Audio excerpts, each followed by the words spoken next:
안녕하세요 여러분, 투연맘입니다. 오늘은 영어 공부를 어떻게 해야 되는지 제가 준비를 해왔습니다. 영어 공부를 잘 하기 전에는 동기부여가 필요하겠죠. 그래서 일단 올해를 영어 집중의 해 이렇게 한번 정하고 나서 우리가 그 목표를 향해서 한번 달려가 보는 거예요. 실현 가능한 학습 동기를 구체적으로 한번 세워보는 거예요. 예를 들어서 나는 해리포터 원서를 한번 읽어보겠다. 티니핑을 자막 없이 나는 보겠다. 나이가 어린 학생일수록 즐거움이 학습 동기가 될 수 있는 확률은 더 크거든요. 예를 들어서 BTS를 좋아하는 학생이 있어요. 그러면 BTS 오빠들이 영어 인터뷰하는 것을 직접 노트 테이킹을 시켜보는 거예요. 노트 테이킹을 한 다음에 이거를 직접 따라 읽게 하는 거죠.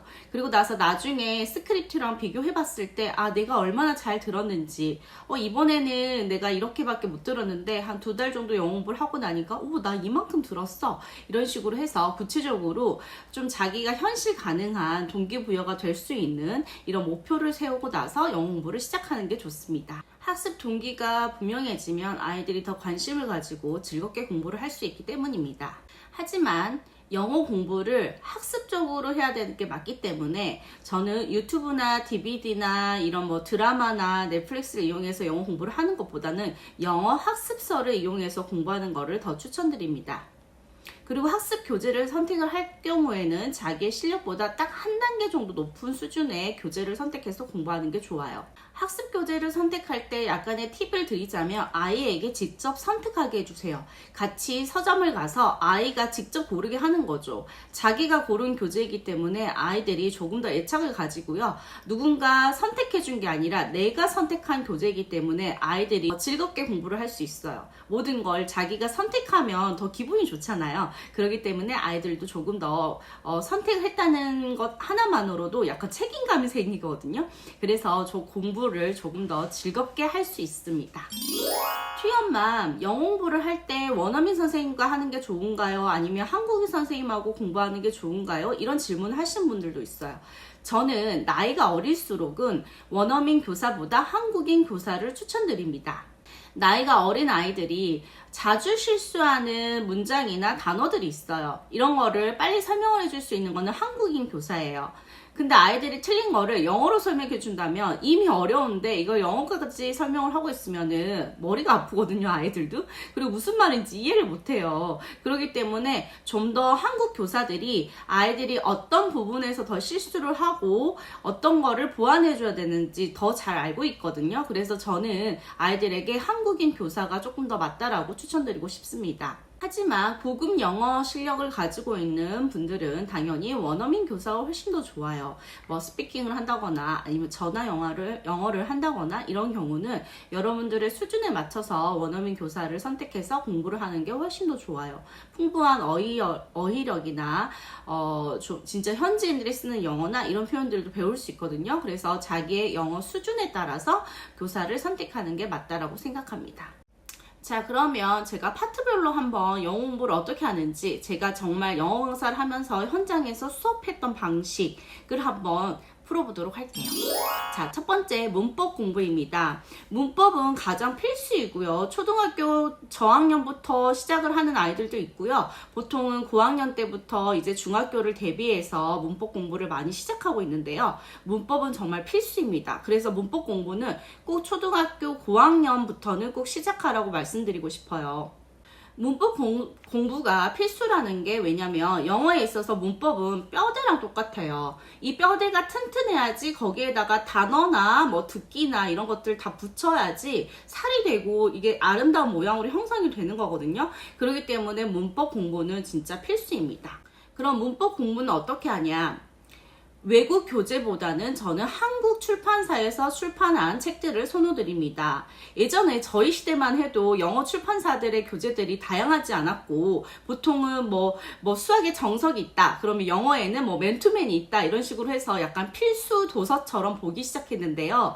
사실 맨투맨이라는 책이 예전에는 일본에서 다 베낀 책이었기 때문에 그래머가 맞지 않은 것도 많았고요. 틀린 틀린 것들이 굉장히 많이 있었어요. 하지만 우리나라의 교재 출판사 이 만드시는 분들이 굉장히 똑똑하세요. 그리고 제가 봐도 우리나라의 이 학습서는 세계 어디다 내놔도 정말 최고이거든요. 그렇기 때문에 우리나라 교재 믿고 보셔도 됩니다. 괜히 외국 교재 보면서 이해도 안 되는 설명이 되어 있는데 아이들하고 같이 고통받을 필요는 없거든요, 여러분. 그렇기 때문에 문법책은 꼭 한국 교재로 공부를 하라고 저는 말씀드리고 싶어요. 제가 문법을 가르치고 나서 아이들이 이거를 어떻게 잘 이해를 했는지 확인하는 방법 중에 하나가 백지 테스트입니다. 백지 테스트? 보통은 선생님들이 그냥 그래머 테스트를 보잖아요. 하지만 저는 그 백지 테스트를 봤어요. 백지 테스트가 뭐냐면 그 말대로 정말 백지를 주는 거예요. 그냥 A4 종이 한 장을 주고 너가 기억나는 거 다 써봐. 이렇게 하는 거예요. 주제가 있죠. 뭐 전날 현재 완료를 배웠다. 그러면 현재 완료에 대해서 너가 아는 거 다 써봐. 주는 거예요. 그리고 시간을 줘요. 뭐 10분이면 10분 이렇게 주고 나서 아이들한테 모든 걸 다 내 머릿속에 있는 현재 완료에 관한 거를 다 쓰게 하는 거죠. 그러면 아이들이 진짜 기가 막히게 씁니다. 이건 대학교 에세이 뭐 버금가지 않게 쓰는 아이들도 있고 몇 줄 못 쓰는 아이들도 있고 당연히 몇 줄 못 쓰는 아이들은 머릿속에 그게 정리가 안 되어 있는 거예요. 당연하죠. 머리에 인풋이 되어 있어야지 쓸 수 있는 아웃풋이 나오는 거거든요. 그래서 저는 백지 테스트를 굉장히 권장하는 바예요. 집에서도 공부를 할 때 내가 이 문법에 대해서 정확하게 이해를 하고 있는지 없는지 알고 싶으면 스스로 종이 한 장을 꺼내서 내가 알고 있는 걸 한번 쭉 써보는 거예요. 예를 들어 현재 완료를 배웠다 하면 네 가지 용법을 써야 되고요. 그거에 해당되는 예문을 하나씩 써야 되고요. 뭐 어떻게 차이가 있는지에 대해서까지 써줘야 돼요. 이 정도까지 써주는 게 바로 합격이 되는 기준이거든요. 그래서 저는 이렇게 아이들에게 백지 테스트를 했습니다.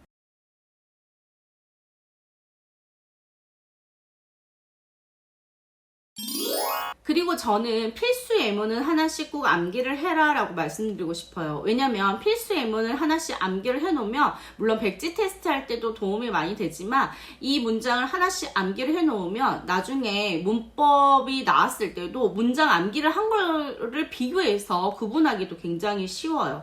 그리고 플러스 내가 생활 영어도 같이 되거든요. 왜냐면 중학교에 나온 책들의 필수 문장 하나씩만 암기를 해도 여러분 생활 영어 진짜 잘할 수 있습니다. 그래서 문장 하나씩은 꼭 암기를 해라 라고 저는 말씀드리고 싶습니다. 그리고 저는 문법 교재에 추가적으로 하나 더 워크북이 있는 교재를 선택하라고 말씀드리고 싶습니다. 왜냐면 문법은 다양한 문제를 풀어봐야지 실수하는 게 좀 줄어들거든요. 그렇기 때문에 다양한 문제를 풀기 위해서는 보조적으로 워크북에 있는 교재를 선택하면 여러분들이 메인 교재에 있는 문제뿐만 아니라 더 다양한 문제를 풀 수가 있어요. 그렇기 때문에 실제 시험에 있어서도 다양한 문제의 경험이 있기 때문에 실수를 하는 경우가 굉장히 적어요. 그리고 저는 오답 노트는 꼭 하라고 시키고 있습니다. 틀린 문제는 정확히 어떻게 내가 틀렸는지, 왜 틀렸는지 정확히 진단을 하고 넘어가기 때문에 오답 노트는 꼭 해야 됩니다.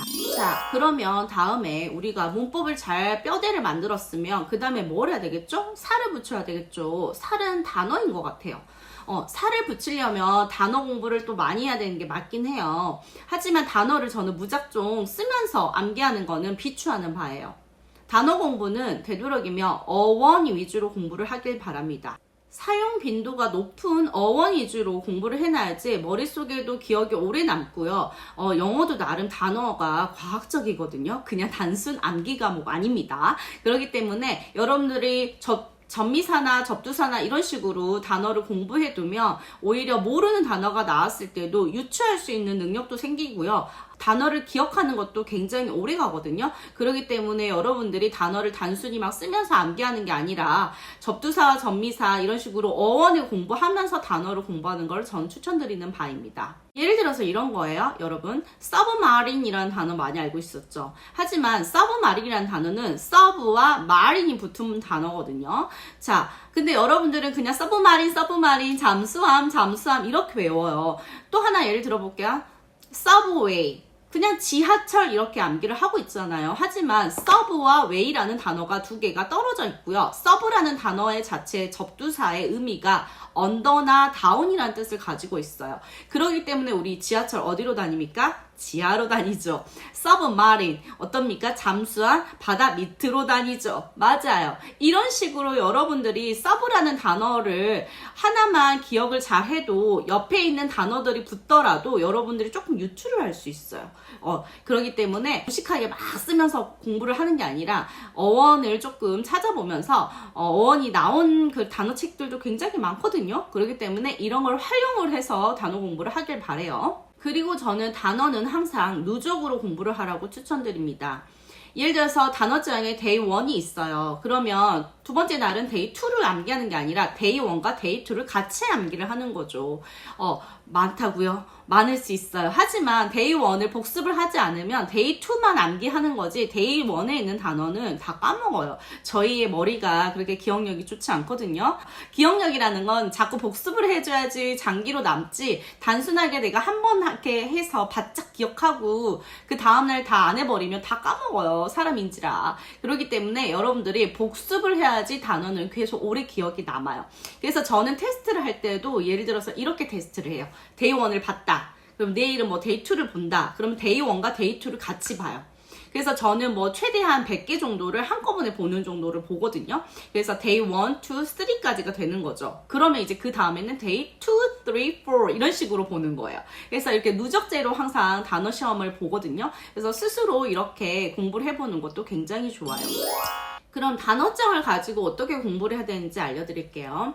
단어장이 있으면 여러분들 한쪽은 영어가 있고 한쪽은 한국말의 뜻이 있잖아요. 그러면 여러분들이 영어만 보이게 하고 한국말이 되어 있는 부분을 종이로 이렇게 가려요.